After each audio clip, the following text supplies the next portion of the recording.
Hey guys, so today I'm gonna teach you what is a normal labor.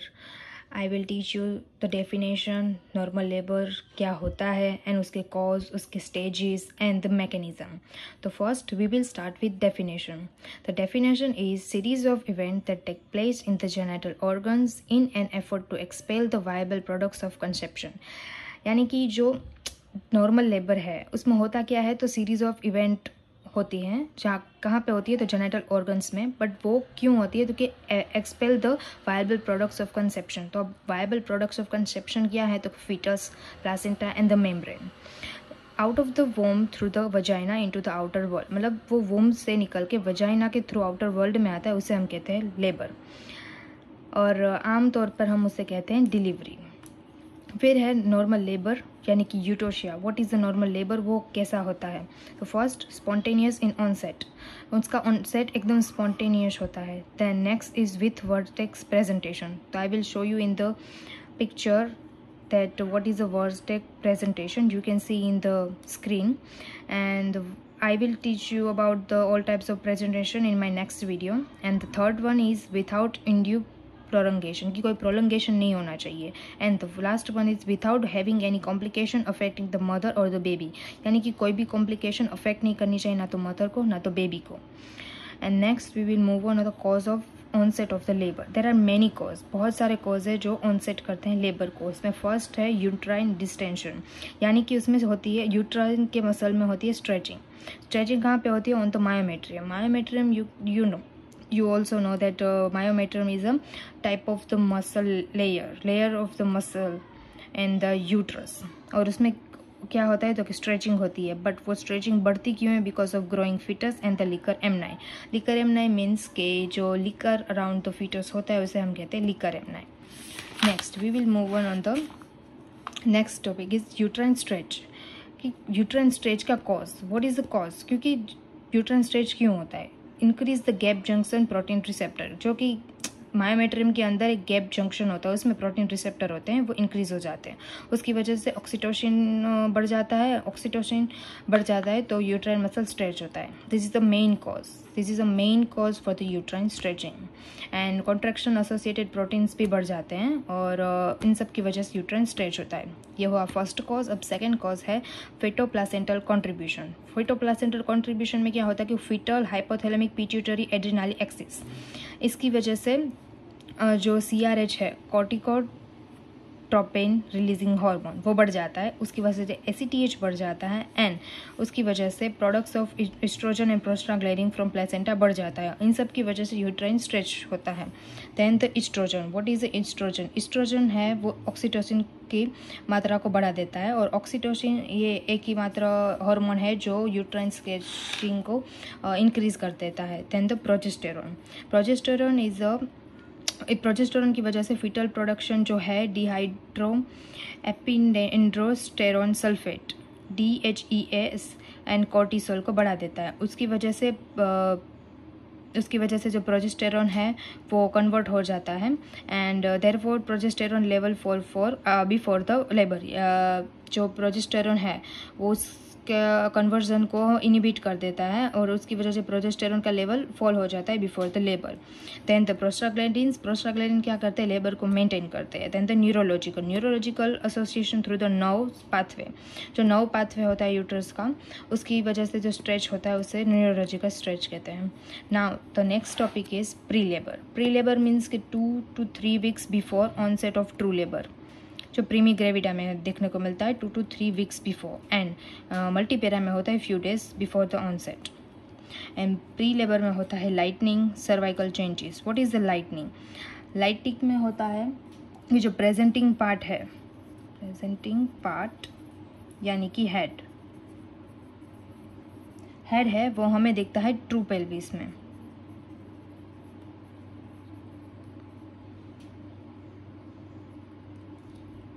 और true pelvis में हमें क्यों दिखता है, because of the active pulling bye the mother. उसकी वजह से हमें प्रेजेंटिंग पार्ट जो है यानी कि हेड, वो हमें दिखने लगता है अराउंड जो यूट्रस से निकलने के बाद, लोअर पोल ऑफ यूट्रस में, एंड उसकी वजह से जो रिलीफ मिलता है मदर को, और उसे हम कहते हैं welcome sign. This is all about the lightening. उसे कहते हैं लाइटनिंग। वो प्री लेबर में होती है, जब जो डायलेटेशन हो गया हो थोड़ा, एंड उसकी वजह से फिर हमें पता चलता है कि this is a true labour pain. Then होता है सर्वाइकल चेंजेस, जिसमें सर्वाइकल है वो डायलेट हो जाता है, सर्विक्स है वो डायलेट हो जाते हैं, उसे कहते हैं cervical changes. Then the next thing is labour pain. Labour pain you also know कि लेबर पेन स्टार्ट होता है, स्ट्रेचिंग होती है, then pulling, all the things is called labour pain. And labour pain का जो पेन है वो pulling के बाद रेडिएट होता है थाई तक।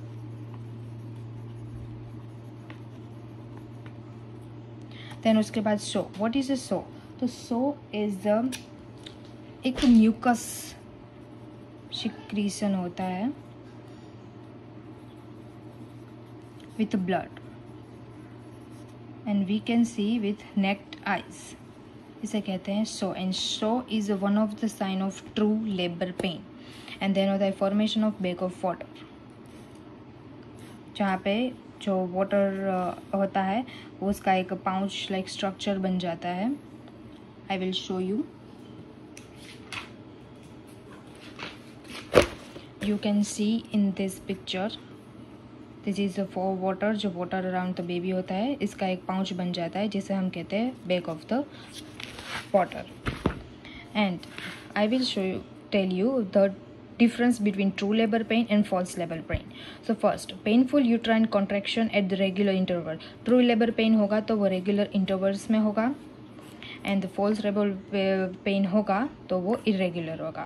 और true labor pain की frequency हमेशा बढ़ती जाएगी, increase gradually and confined to lower abdomen and groin. वो ज़्यादातर groin यानी थाई तक भी पहुँच सकता है, but वो gradually increase नहीं होता। Then associated with show, अगर ट्रू लेबर पेन होगा तो ही शो दिखेगा, अदरवाइज वहाँ पे शो नहीं दिखेगा। And progressive dilatation of cervix होगा, सर्विक्स की डायलेटेशन होगी। एंड अगर फॉल्स लेबर पेन होगा तो वहाँ पे नो डायलेटेशन। यहाँ तक हुआ हमारा cause of pre labour. Now the main thing in the normal labour is stages of labour. There are 4 stages of labor: first, second, third and fourth. First stage is a start कहाँ से होता है? तो from the onset of true labor. true labor start होने से ही, जब आपको true labor start हो गया मदर को, वहाँ से first stage की शुरुआत होती है और ends in full dilatation of cervix. और वो ends होता है first stage full dilatation of cervix. full dilatation कितना होता है? total 10 सेंटीमीटर dilatation होता है, mostly 1 सेंटीमीटर per 1 hour. हर एक घंटे में 1 सेंटीमीटर यूट्रस सर्विक्स डायलेटेड होता है। देन इसका ड्यूरेशन क्या है? तो फर्स्ट स्टेज का ड्यूरेशन होता है प्रीमी ग्रेविडा में 12 आवर्स एंड मल्टीपेरा में 6 आवर्स। एंड प्रीमी ग्रेविडा यानी कि फर्स्ट प्रेगनेंसी है, फर्स्ट लेबर है, फर्स्ट डिलीवरी है, एंड मल्टीपेरा मींस एक से ज़्यादा है। देन सेकेंड स्टेज में 2 फेज होते हैं, passive phase and active phase. Passive phase start होता है फुल डायलेटेशन ऑफ सर्विक्स, जो कि फर्स्ट स्टेज का एंड है कि फुल डायलेटेशन ऑफ सर्विक्स से सेकेंड स्टेज स्टार्ट होता है वहाँ से, और फिर पेसिव फेज एंड होता है descent of presenting part means head. You can consider presenting part as a head. Okay, वहाँ से फिर एक्टिव फेज शुरू होता है। इन एक्टिव फेज के मैटरनल डाउन इफेक्ट करते हैं, जैसे ही हमें प्रेजेंटिंग पार्ट थोड़ा दिखता है वहाँ से मदर है वो डाउन एफर्ट लगाती है, एंड उसके बाद डिलीवरी ऑफ द बेबी होती है, वो होता है एक्टिव फेज। वहाँ पे second stage of labour and हो जाता है और उसका ड्यूरेशन है प्रीमी ग्रेविडा में 2 आवर्स एंड मल्टीपेरा में 30 minutes. Now the third stage of labour. Third stage of labour start होता है एक्सपल्जन ऑफ फिटस की डिलीवरी से स्टार्ट होता है और एंड होता है expulsion of placenta and membrane. Delivery के बाद प्लासेंटा एंड जो मेम्ब्रेन होता है उसका एक्सपल्जन होता है, वो होता है थर्ड स्टेज ऑफ लेबर। वो होता है after the birth of the baby. उसका ड्यूरेशन दोनों में सेम होता है, प्रीमी ग्रेविडा, एंड मल्टीपेरा में 15 minutes. And the fourth stage of observation, क्योंकि वहाँ पे कुछ चीज़ होती नहीं है कि कोई एक्सपल्जन या कुछ नहीं होता है, बट वहाँ पे ऑब्जर्वेशन में रखते हैं बेबी को एंड मदर को, to ensure the mother and baby वे आर वेल। यहाँ पे ख़त्म होते हैं ऑल द स्टेजेस। अब फिजियोलॉजी ऑफ लेबर की क्या फिजियोलॉजी है वो हम देखते हैं। तो क्या hypertrophy and hyperplasia of uterine muscle, क्योंकि uterine muscle you know that कि यूट्राइन पूरा यूट्रस है वो डायलेट हो जाता है ड्यूरिंग द प्रेगनेंसी, एनलार्जमेंट हो जाती है एंड यूट्राइन कॉन्ट्रैक्शन होता है। लेकिन कॉन्ट्रैक्शन स्प्रेड डाउनवर्ड, वो हमेशा डाउनवर्ड होते हैं, मतलब थाई की तरफ होते हैं। Then the pattern of contraction क्या होता है। तो पैटर्न ऑफ कॉन्ट्रैक्शन में contraction waves from the both half upper and lower uterine segment, जो सारे कॉन्ट्रैक्शन है वो दोनों हाफ ऑफ पेल्विक बोन के वहाँ पे होंगे and upper and lower uterine segment में होंगे। देन ग्रेजुअली इंक्रीज होंगे और 10 to 20 सेकंड लगते हैं एक वेव को आने में। देन अपर सेगमेंट से मोर स्ट्रॉन्गली स्ट्रेचिंग होगी देन द लोअर सेगमेंट, फिर एमनियोटिक प्रेशर बनेगा एंड वो ऑल्सो रेडिएट होगा थाई तक। फिजियोलॉजी ऑफ लेबर में पैटर्न ऑफ कॉन्ट्रैक्शन के बाद फिर आता है टोनस। What is a टोनस? कि टोनस है वो प्रेशर, इंट्रा यूट्राइन प्रेशर क्या है कॉन्ट्रैक्शन के बीच में, उसे कहते हैं tonus. And during pregnancy 2 to 3 mmHg होता है एंड फर्स्ट स्टेज में 8 to 10 mmHg होता है, क्योंकि फर्स्ट स्टेज ऑफ लेबर में ज़्यादा स्ट्रेचिंग होती है।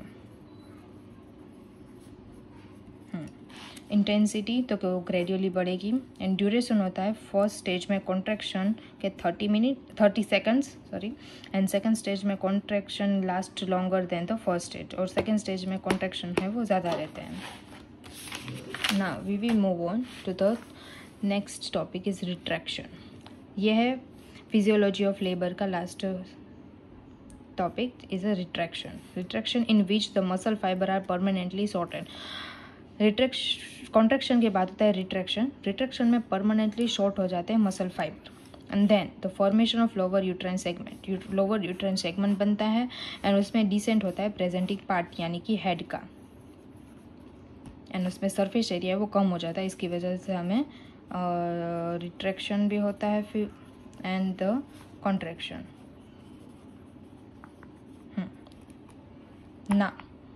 Now we move on to the mechanism of the labor. Mechanism of the labor is the most IMP topic in this question of normal labor.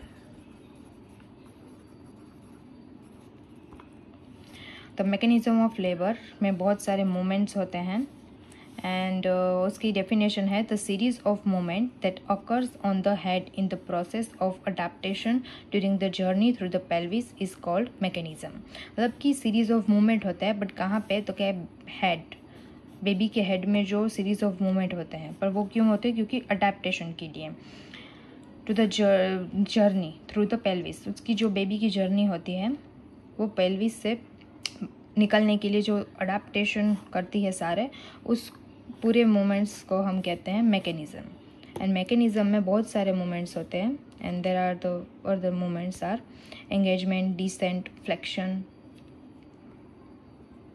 internal rotation, crowning, extension, restitution, external rotation, and last is expulsion of trunk. I will you can see in the pictures I show you on the screen. Now what is the engagement? Engagement is it take place when the fetal presenting part touches the pelvic inlet. Presenting part means head.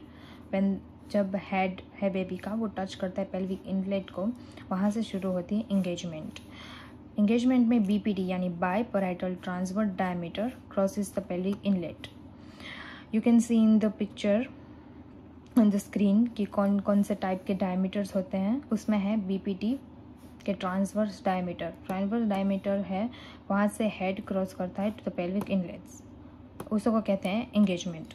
And in एसिग्मेंटिज्म में head है जो baby का, the head या तो वो anterior होगा toward the pubic symphysis, या तो वो पोस्टीरियर होगा टू द सैक्रल प्रोमोन्टरी। ठीक है, दोनों में से एक होगा, या तो एंटीरियर जाएगा या तो पोस्टीरियर जाएगा, बट ये सारी चीज़ होगी during the engagement. Then the next movements होगी वो है डिसेंट.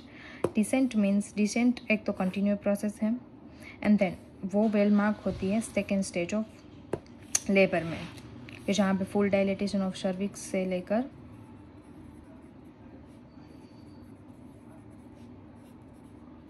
डिलीवरी तक, वहाँ पे वो वेल मार्क होती है decent.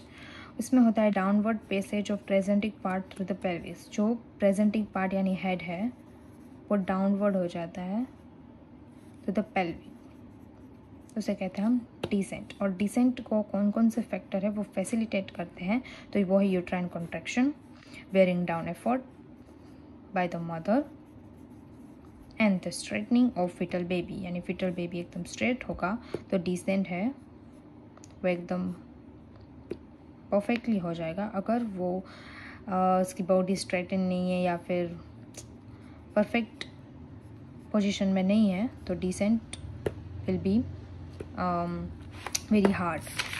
Then the next movement is flexion. What is flexion? Flexion is essential because it reduces the shape and size of diameter. Flexion है वो वैसे हेल्प करता है to reduce the shape and size of diameter. यानी कि ये head है, अगर ये डायरेक्टली स्ट्रेट जाएगा तो इट विल हार्ड, बट अगर हेड है वो थोड़ा मूव करके आएगा तो it will be very easy. The head from longer ओसिपिटो frontal, यानी कि लॉन्गर ओसिपिटो फ्रंटल से सब ओसिपिटो ब्रैग्मेटिक में वो फ्लेक्शन होगा. आई will show you in the picture.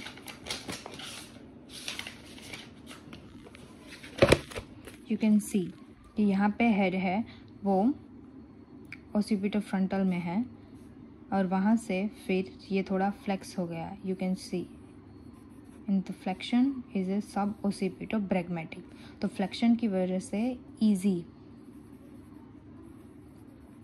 Easily जो बेबी है वो वजाइना के थ्रू बाहर डिलीवरी हो सकता है. Now the internal rotation.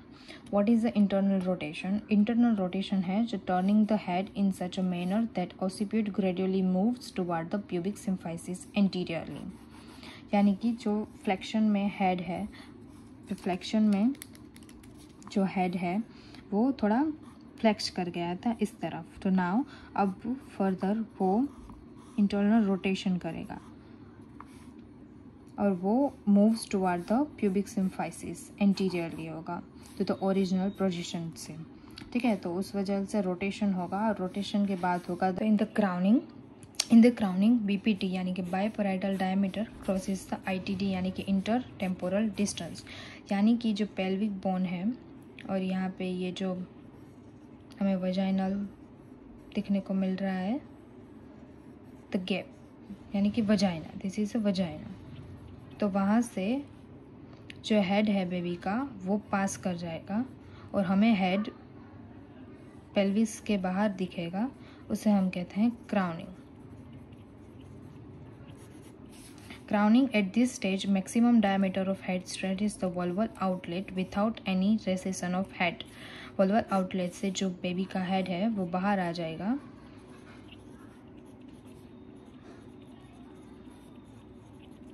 उसे कहते हैं crowning.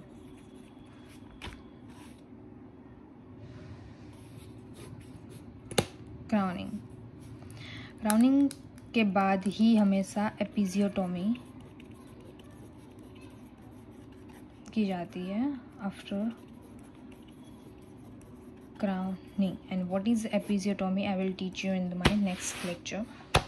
Then the extension. In extension after the delivery of the head हो गया यानी कि crowning के बाद फोर्स यानी मदर जो पुश करती है उसके बाद हेड है वो डाउनवर्ड जाता है.